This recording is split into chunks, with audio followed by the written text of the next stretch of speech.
नमस्कार बच्चों। आज हम सब कक्षा 7 की हिंदी भाषा सेतु के पाठ 6 हेर फेर इसका भाषा बोधन करेंगे। इस पाठ को हमने पहले पढ़ लिया है, इसका अभ्यास कार्य भी कर लिया है। इसका भाषा बोधन छूट गया था जिसके लिए कमेंट आई थी, इसलिए हम यह वीडियो बना रहे हैं। ठीक है, तो चलिए भाषा बोधन शुरू करते हैं।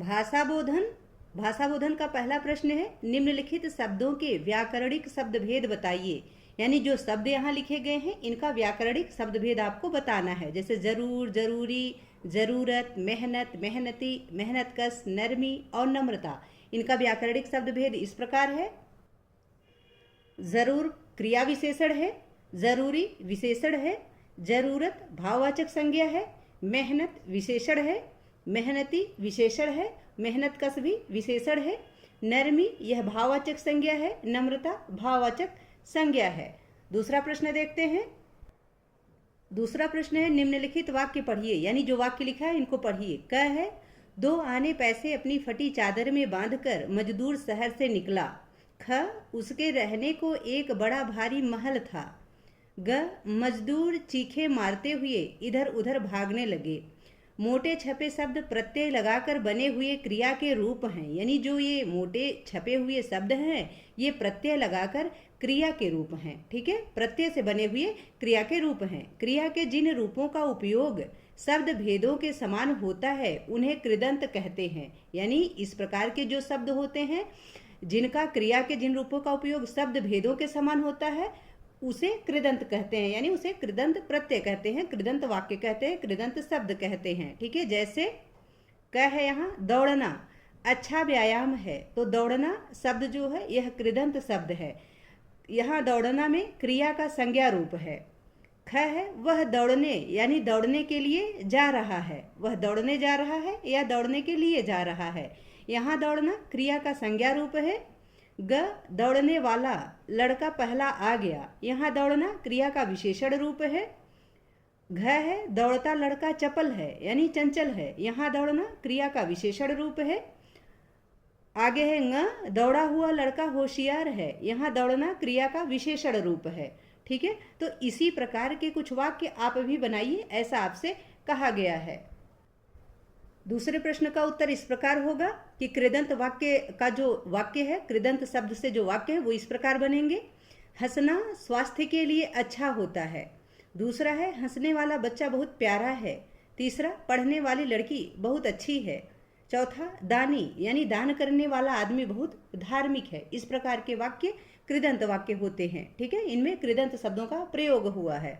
आगे तीसरा प्रश्न है, निम्नलिखित वाक्यों में से कृदंत और तद्धित शब्द छाटिए। यानी जो वाक्य हैं उनमें से कृदंत और तद्धित शब्द आपको छाटना है। क है, बारात के आगे चलने वाले नौकरों ने उससे कहा। तो इसमें कृदंत शब्द क्या है? चलने वाले यानी जो आगे चल रहा है। तद्धित शब्द है नौकरों।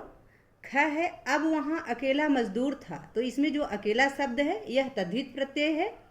ग है, मजदूर ने जी जान तोड़कर काम किया। तो यहाँ जी जान तोड़कर यह कृदंत प्रत्यय शब्द है। घ है, उसके राजसी महल का द्वार उसके लिए खुला था। तो जो राजसी शब्द है यह तद्धित शब्द है। आगे चौथा प्रश्न है, निम्नलिखित क्रियाओं से कृदंत बनाइए। यानी जो यहाँ क्रियाएं दी गई हैं इनसे आपको कृदंत बनाना है। तो चलना का कृदंत होगा चलने वाला या चला। फेंकना का फेंकने वाला या फेंका। देखना का देखने वाला या देखा। निकलना का निकलने वाला या निकला। रोकना का रोकने वाला या रोका। इस प्रकार के कृदंत बनेंगे। पांचवा प्रश्न है, निम्नलिखित शब्दों से तद्धित बनाइए। यानी जो शब्द आपको यहाँ दिए गए हैं इनसे तद्धित शब्द बनाना है। तो मजदूर का तद्धित होगा मजदूरी, इसमें ई प्रत्यय लगाकर बनाया गया है। दिमाग का दिमागी, नाम का नामी, समय का समयानुकूल। ठीक है। छठा प्रश्न है, उदाहरण देखो, समझो और लिखो। यानी जो उदाहरण दिया गया है इसको देखिए, समझिए और इसी के अनुसार लिखिए। क है, सामने से एक बारात आ रही थी। ख, मजदूर ने उसे देखा। नया वाक्य बना, सामने से आती हुई बारात को मजदूर ने देखा। इसी प्रकार आपको भी करना है।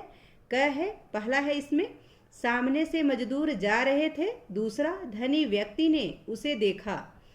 इसका वाक्य होगा, सामने से जाते हुए मजदूरों को धनी व्यक्ति ने देखा। ख है, खा का पहला वाक्य है पीछे से लोग चुगली कर रहे थे। दूसरा है मैंने उन्हें ऐसा करते सुना। तो इसका वाक्य बनेगा पीछे से चुगली करते हुए लोगों को मैंने सुना। ग है, ग का पहला वाक्य है बच्चे विद्यालय में पुस्तकें पढ़ रहे थे। दूसरा है अध्यापक ने उन्हें देखा। तो नया वाक्य होगा विद्यालय में पुस्तक पढ़ रहे बच्चों को अध्यापक ने देखा, यानी जो बच्चे विद्यालय में पुस्तक पढ़ रहे थे उनको अध्यापक ने देखा। इस प्रकार का वाक्य होगा। यहाँ आपका भाषा बोधन समाप्त होता है। जो ज्ञान विस्तार है वह विद्यार्थी को स्वयं करना होता है, तो उसको आप स्वयं कीजिएगा। आशा है कि यह भाषा बोधन इस पाठ का आप सबको बहुत अच्छे से समझ में आ गया होगा।